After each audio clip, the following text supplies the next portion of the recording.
Hey guys, welcome back to the channel. So today we got another shop talk video. Today's topic is going to be AC systems and filling them up, and what's better, can versus machine. Now before we go ahead and begin, guys, if you guys haven't subscribed to the channel, hit the subscribe button down below and definitely smash that like button because it helps the channel out. With that said, let's go ahead and get started on today's topic. Machine versus can, guys. That's going to be the topic of today's video. Now, it's getting warm in Chicago. People are calling me. They want AC services done to their vehicles. And I had a customer that was, let's just say, top notch. And I decided to make this video because they went berserk and don't quite understand the differences. So I thought I would make this video and give you guys my personal experiences and some facts regarding the machine versus the can. And just to start off this video, guys, so what happened is I had a customer come in here. They said they needed an AC service, and I asked them if the AC was working. They said it worked last year, but it just wouldn't blow cold this year. And I was like, more than likely you have a leak. Now, the way I typically do my AC services here in the Chicago area, at least, or most shops around me, is when you have the machine, this machine alone is pretty expensive and pricey. Every time we have to hook one of these things up to your car, it depends on the shop, guys, but if someone comes in here and says, hey, I need you to diagnose my AC because it was working last year and not this year, I have to hook up this machine. Every time this hooks up to your car and it does its thing, I have to charge a service charge for using the equipment, because that's the way this machine pays itself back, is by me being able to charge for the use of it. And on top of that, we have to pay for the refrigerant tanks that we use with the machine, which now more than ever have been really pricey. A 30-pound tank back in the day cost about half of what they're costing now. Sometimes it's 2 times or 3 times the price that they used to be, and it's just a whole big thing that's going out there. So I gave this customer a price initially. So his car took around 2 pounds of refrigerant, and I told him with the AC service, with the refrigerant price, it was coming out to close to a couple $100. It was like 190 something, somewhere around there. Now, in my shop, guys, whenever I hook this bad boy up to your car and I have to use it, I charge $120 plus whatever refrigerant I have to fill up your vehicle with. Some cars come in partially filled, some cars come in empty, some of them come in full, and we have to use it to diagnose a bad compressor or something of that nature. So it all varies, but either way, that's how I do it. So typically you're gonna pay me $120. I hook this up. If you're empty on refrigerant, currently the rate per pound, and I gotta check it, but I believe it's around $30 or $35 per pound of refrigerant, what it's going for. And you know, let's add it all in together, and then depending on if you want to add dye or some sort of oil in there, that'll also vary on pricing. So it can get kind of technical, but you have to pay for this machine to be used on your vehicle, just to sum it up, plus whatever materials you need, which would be refrigerant, oils, things of that nature. So I gave this customer a price, just like a base price that would show the cost of what it would cost to run the machine, and if he needed 2 pounds of refrigerant if his system was completely empty. And he was like, wow, that's expensive, this and that. I could go get a can for, you know, $5 and fill it up. And he just walked out of here kind of, you know, pissed off, screaming at me, almost trying to like shame me in a way, which I didn't quite understand, because to me, if I give you a price, you don't like it, hey, it's all right, you know, the door's right there, go on to the next shop, you know, keep price matching or shopping around, whatever you want to do. But it brought the aspect of this video on because not a lot of people understand the differences. So I have, let's say, a can of refrigerant. We're going to start off with this. Now, this is not a real can, guys. I don't keep these cans around because I'm not using the cans to fill up people's cars. So I had to print out this nice little piece of paper and mount it to a can here to show you. So this is going to be our refrigerant can. Now, these have gone up in price. They used to be very cheap. You used to be able to buy these for like $5, $10. Now you're paying somewhere around upwards of $20, and it's usually per 12 ounces typically. It's getting expensive. Now, in my shop, if you break down the can cost with the refrigerant that I use, it's identical. The way that I base my prices off refrigerant is, let's say this 12-ounce can costs $20. I'm going to break that $20 down into ounces, convert it to pounds, and do the math, and you come up with your price and what it typically goes for. And sometimes it's always shifting and changing. But in my shop, basically, if I paid X amount for that tank, I'm going to be charging X amount for the refrigerant, whatever it was priced at the time that I paid for the materials. Because sometimes you can buy refrigerant high and then it drops, but you know, you can't lose money on it. So that's how you formulate it. But basically, this can, the amount of refrigerant that would typically be in here is the same price that you would pay for the tank, and how much I'm refilling is just I'm buying it in bulk versus in a small can.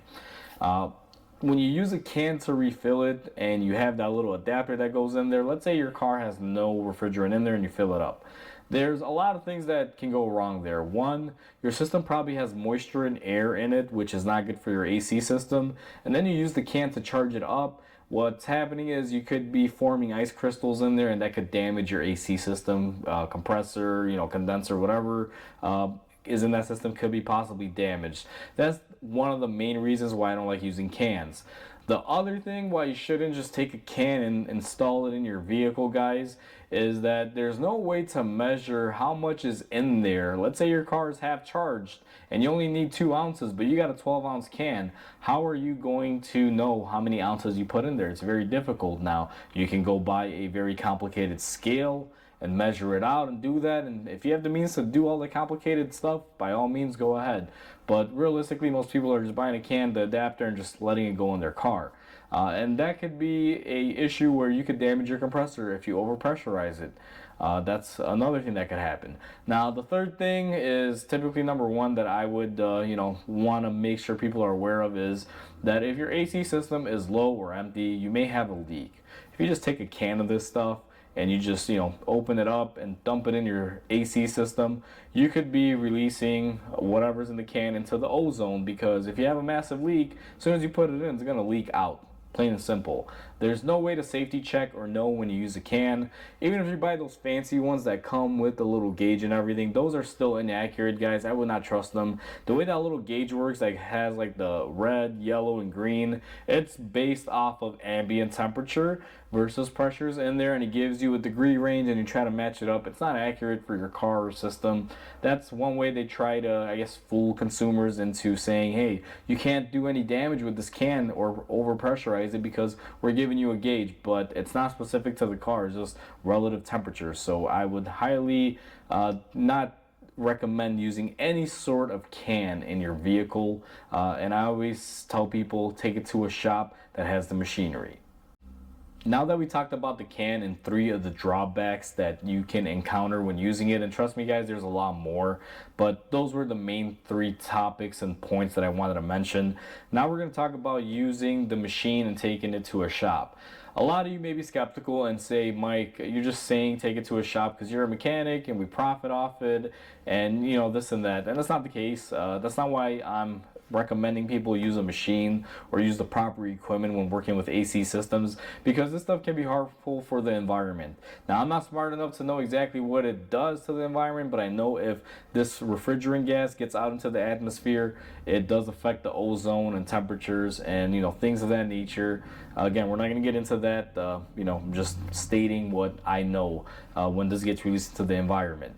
So the reason why I recommend the machine and recommend people going to a shop or people just using equipment in general that can contain this is because these machines are smart, guys. This machine cost me a pretty penny, and there's a reason for it.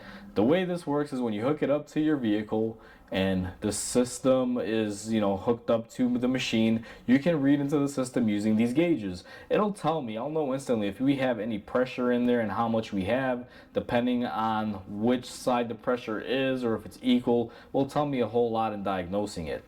The biggest safety thing on this is that this thing is self-contained, meaning anything it takes out of your vehicle, whether it's air or refrigerant out of the system, it has filters and it has a way to basically take the two and separate them. So if you have trapped air in your system, it can purge that out and separate the refrigerant from it, so when it is releasing anything, it's just straight up air or oxygen that would normally be in the atmosphere and not any refrigerant. The second thing is that this does have a filter, so it does recycle out any contaminants, and just, you know, purifies the refrigerant before it goes in the vehicle. And it also dries your internal system under vacuum. If you have any moisture or air or anything in there, it'll basically burn it off.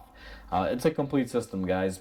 And the things that I like about these are when I hook up this machine to your vehicle, let's say you have a charge on there, it's going to vacuum it out, it's going to measure, it's going to filter it, it's going to clean it, it's going to vacuum out your system, burn off any air or moisture in there.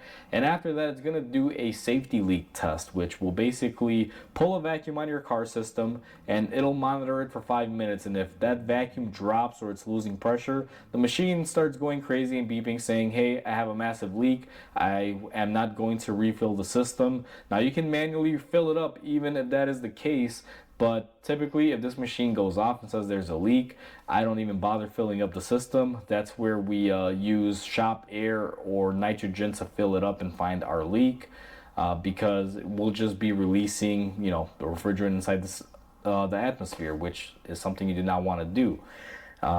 Most cars that I find is they'll come in here and they'll just be low on refrigerant.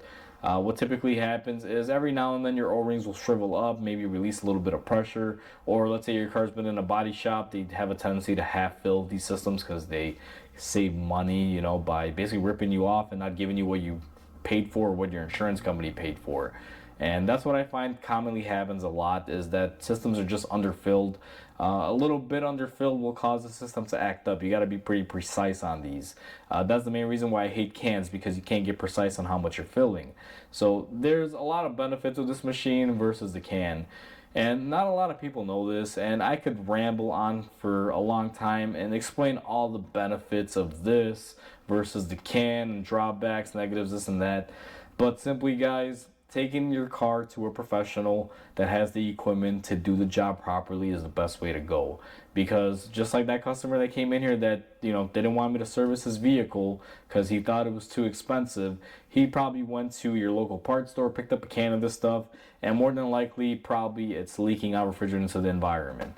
Now again, I'm not smart enough to know what it does, but just one thing to be conscientious about, because, you know, we all share the earth. We don't want to destroy it, and apparently this stuff is bad for it. It will destroy it. So that's why I always recommend take your car to a mechanic or use the proper equipment, because if you're using this machine, you're giving your AC system the best life. If you're just using a can, you know, you could damage it real easily. This machine is made for your vehicle, made for your AC system. It's made not to damage it. It's very delicate and it performs a lot of little specific tasks and functions the way that it should, so that way it doesn't damage your system or hurt the environment, and it gives your AC system the best opportunity to run at 100% capacity. And that's all I really have to say for it, guys. This is just a little touching base video where I just gave you guys a little information so you know the differences. Now, if you're adamant that you still like using the cans, you never had an issue, you know, feel free, go ahead, do what works for you. I'm not advocating that it's bad or anything, but, you know, you can do some damage with the can versus with this thing that's foolproof. So I just wanted to, you know, point that out there, guys. So with that said, hopefully you guys enjoyed this video. Please comment, like, and subscribe, because it definitely helps the channel grow. Hope you guys have a wonderful day, and I'll catch you guys on the next video.